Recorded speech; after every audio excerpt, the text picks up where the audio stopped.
ये बहुत काम की वीडियो है आपके लिए। मैं रिक्वेस्ट करूंगा कि मेरी पूरी बात को सुनना और इस वीडियो को शुरू से लेकर एंड तक देखना। हम बोर्ड एग्जाम दे रहे हैं, हम अकेले ऐसे इंसान नहीं है जो बोर्ड एग्जाम दे रहे हैं। हमारे साथ साथ लाखों बच्चे बोर्ड एग्जाम दे रहे हैं और लाखों बच्चों की कॉपियां कुछ ही गिने चुने टीचर्स चेक करते हैं। ठीक है, तो किन बातों को हमें ध्यान में रखना चाहें कि हमें जो हमारा ज्ञान है उसके आधार पर हमें नंबर अच्छे मिल जाए। ठीक है, उन चीज़ों को आपको ध्यान में रखना है। तो देखो बेटा, सबसे पहली चीज होती है आपको first impression is the last impression. आपने सुना होगा, अगर आप किसी पर पहला इंप्रेशन अच्छा नहीं छोड़ पाएंगे ना तो आपका पूरा पेपर बेकार हो जाएगा। मतलब हमेशा आपका पेपर जो शुरू करोगे, ठीक है, मैंने पहले ही बोला था कि बोर्ड एग्जाम हो तो पेपर आपको स्टार्टिंग से नहीं पीछे शुरू करना चाहिए। ठीक है, आपको बड़े नंबर से शुरू करो, लेकिन एकदम सेक्शन ए और डी है तो सेक्शन डी से करना शुरू करो। मतलब ये है, कोई भी सेक्शन आप कर रहे हो वो तो बात की बात है, स्टार्टिंग के जो पेज होने चाहिए, स्टार्टिंग के अगर जो पेज होने चाहिए उनमें बिल्कुल भी कटपिट ना हो।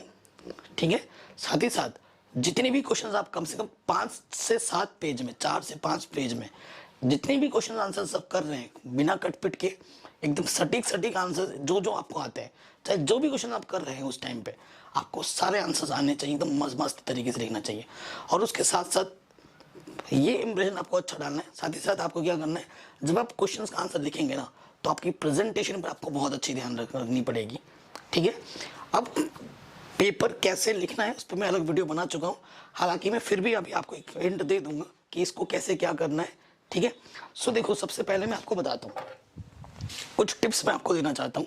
जैसे कि आपको आपका पेपर मिला है, ठीक है, आपको आपका पेपर मिला है, ये ले लेते हैं व्हाइट, ये ले लिया। देखो, क्वेश्चन ऐसे लिखेंगे जैसे यहाँ पर क्वेश्चन है ना, तो प्रेजेंटेशन कैसे करना है, कैसे आप चीज़ों को प्रेजेंट करोगे। तो क्वेश्चन, कोई भी क्वेश्चन होगा ना उसका एक टॉपिक होगा, तो कोशिश करना है उस टॉपिक को आप यहाँ पे लिखो, यहाँ आपका टॉपिक आ जाएगा। ठीक है, टॉपिक आ गया। टॉपिक आने के बाद उस टॉपिक के बारे में आप लिख रहे हो लाइन बाय लाइन। ठीक है, लाइन पर जब लाइन लिखोगे ना तो कैसे लिखना है, जो वर्ड्स के बीच में ना कम से कम अगर आपकी राइटिंग एवरेज भी है, अगर आपकी राइटिंग उतनी अच्छी नहीं है तो बीच में थोड़ा थोड़ा गैप रख के लिखो। और कोशिश करनी है हर 4-5 लाइन के बाद 4 से 5 लाइन जब लिख लो ना, फिर 2 लाइन छोड़ना है। जैसे यहाँ तक 4-5 लाइन भर दिया आपने, यहाँ तक लिखा, फिर 2 लाइन छोड़ के फिर लिखना है, तो इससे प्रेजेंटेशन अच्छा लगता है जो भी आपने लिखा है। और हो सके तो टॉपिक बना बना के लिखो। टॉपिक बना बना के किन में लिखना है, टॉपिक बना बना के आपको सामाजिक विज्ञान का अगर पेपर दे रहे हो तो टॉपिक बना के लिखो, कोई भी, बाकी कोई भी हो।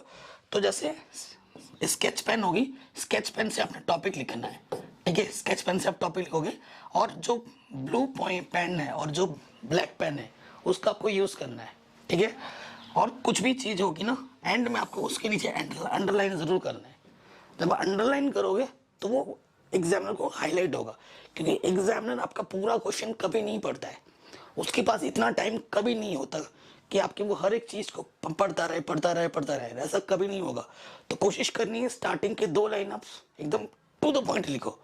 ठीक है, टू द पॉइंट लिखो हर चीज के, जब भी टॉपिक बना रहे हो उसके स्टार्टिंग के 2 पॉइंट टू द पॉइंट लिखो, और एंड का जो एक लाइन है उसको एकदम ढंग से लिखो। बीच का वो कभी नहीं देखता, उसके पास इतना टाइम नहीं होता, वो वहीं से जज कर देते आपको कि 2 लाइन आपने अगर सही लिखी है ना तो वही से आपको वो जज करेगा कि इस बच्चे ने बीच में सही लिखा है नहीं लिखा है। इसीलिए मैं कहता हूँ जो आपका मेन पॉइंट है ना उसको हाईलाइट कर दिया करो, क्योंकि जैसे आप अंडरलाइन करोगे, ब्लैक पेन से लिख दोगे तो एग्जामिनर की नजर तुरंत उस पर पड़ेगी और सोचेगा हाँ ये भाई सही है, सही लिख, ऐसा करेगा, पूरा मार्क्स दे देगा। अगर आप ऐसे लिख रहे हो ना, पेज के स्टार्टिंग से शुरू किया पूरा भर दिया, कोई फायदा नहीं है उस पर। तो आपको लगेगा कि इसने रामायण लिखा है, इसने रामायण लिखा है, इसमें महाभारत लिखी गई है, वो उसको पढ़ेगा भी नहीं। पूरा चेक करके अगर 4 नंबर का होगा तो लिख देगा 2 नंबर, भले ही आपने पूरा सही लिखा हो, भले ही आपने पूरा सही लिखा हो, लेकिन वो प्रेजेंटेशन अच्छा प्रेजेंटेशन नहीं है।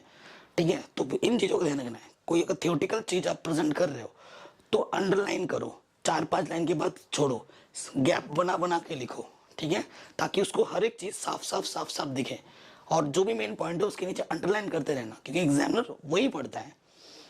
अब आपको एक टिप्स देने वाला हूं, और ये टिप्स उन बच्चों के लिए है, देखो उन बच्चों के लिए जिनको कुछ नहीं आता, क्या करना एग्जाम में।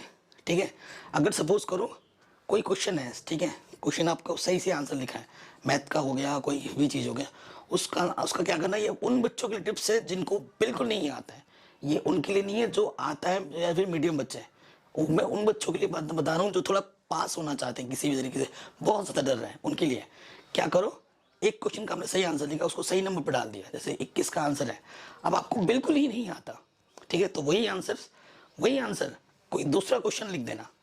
क्वेश्चन में 21 की जगह थोड़ा 4-5 पेज बाद वही कर दो, और उसको कोई दूसरा क्वेश्चन जो आपको नहीं आ रहा है उसकी जगह पर वो क्वेश्चन का नंबर डाल के वो आंसर लिख दो।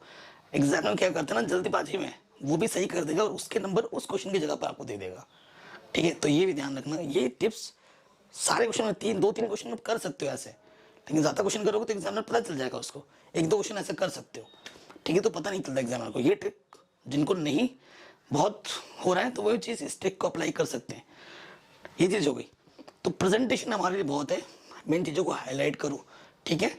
और जब भी हो, कभी कभी हमसे बाय द वे एक आध पेज छूट जाते हैं ना, तो उसको कट करके वहाँ ज़रूर लिखो, please turn over, PTO, please turn over ज़रूर लिखना है। अगर नहीं लिखोगे तो एग्जामिनर कॉपी में नहीं चेक करता है। अगर आप 20 शीट ले रहे हो तो पेजेस को अच्छे से टाइट करके बांधना, क्या पता कहीं खुल जाए।